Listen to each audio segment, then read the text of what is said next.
Hola, somos Jimena y Clara y el día de hoy vamos a hablarles sobre la violencia sexual y sus implicaciones. Para empezar, debemos empezar definiendo qué es el abuso sexual. Según la OMS, la violencia sexual se define como cualquier acto sexual, intento, comentario, insinuación sexual no deseada o acciones destinadas a comercializar o utilizar de cualquier modo la sexualidad de la persona mediante una coacción con otra persona, independientemente de la relación con la víctima. En cualquier ámbito se trata de una conducta que constituye además un acto deliberado, consciente, intencional y racional deseada por parte del agresor, sin tomar en cuenta las consecuencias y los derechos de la víctima. Se ha encontrado que muchas víctimas de violencia sexual no denuncian los hechos, lo que refleja el peso del silencio marcado por la vergüenza y el miedo a las consecuencias.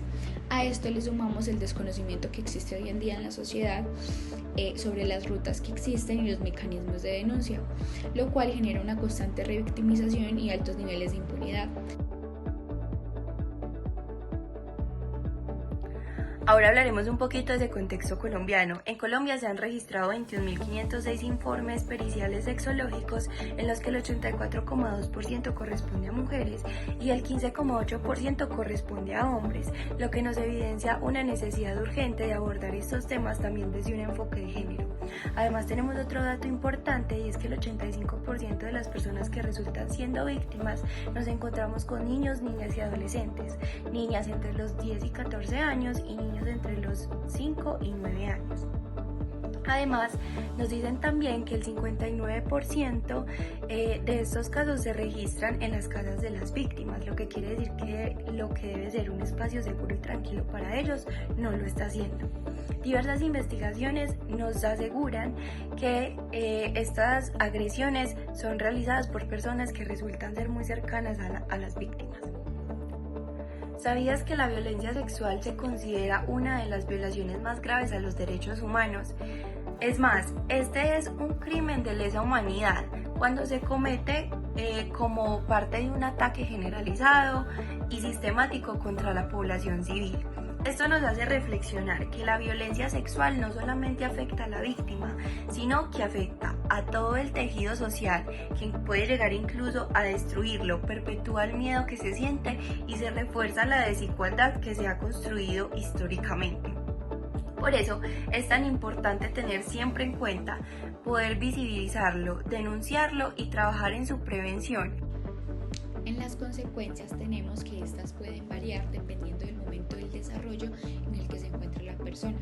En cuanto a la infancia tenemos que aún se encuentran en un desarrollo de identidad, los vínculos están en formación, por lo que puede generar un impacto mucho más profundo y duradero.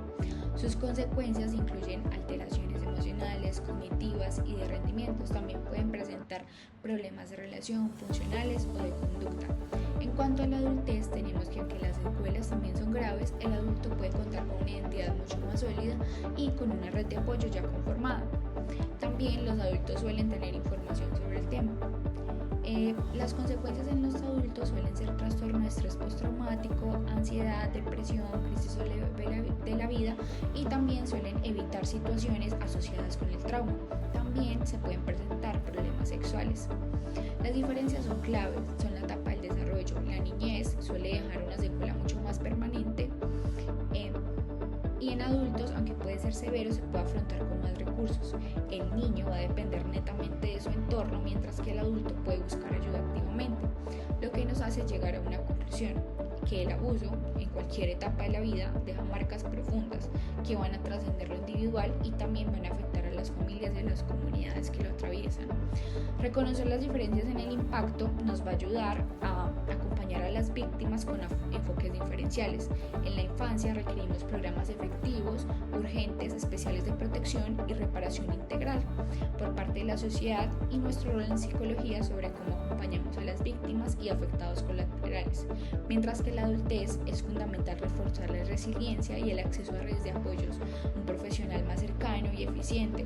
En ambos casos, el silencio y la indiferencia solo va a perpetuar el daño, por lo que Todo lo anterior nos permitió llegar a una conclusión, y es que la violencia sexual, ya sea en la infancia o en la adultez, constituye una de las situaciones más devastadoras que puede vivir una persona a lo largo de su vida, dejando huellas que afectan de manera física, emocional y social. Si bien existen diferentes maneras en las que se manifiesta, como las secuelas de toda esta situación según la etapa del desarrollo, es importante reconocer que cada experiencia de las personas se vive de manera subjetiva. El dolor, el trauma y la forma de afrontarlo no van a depender solamente de las herramientas de la persona y de su historia personal, sino también de ese apoyo que se recibe del otro, de sus creencias religiosas, la cultura y el entorno donde la víctima se pudo desarrollar. Por eso, como profesionales, tenemos una responsabilidad muy importante, una responsabilidad ética y moral, en la que debemos ser capaces de escuchar sin prejuicios, de acompañar sin juzgar y de cuidar que nuestras intervenciones no perpetúen el dolor, sino que por el contrario ayuden a la reparación, al respeto por la dignidad y a la recuperación integral de las víctimas.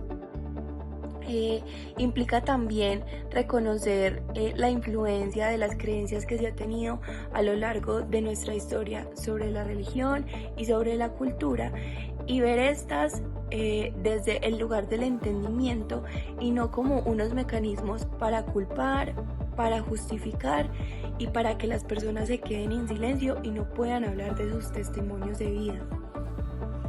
Esto nos conduce a que el abordaje de la violencia sexual no solamente requiere un compromiso colectivo, sino que también uno interinstitucional y humano. No se trata únicamente de curar las heridas visibles, sino también de transformar esas estructuras sociales que sostienen la violencia,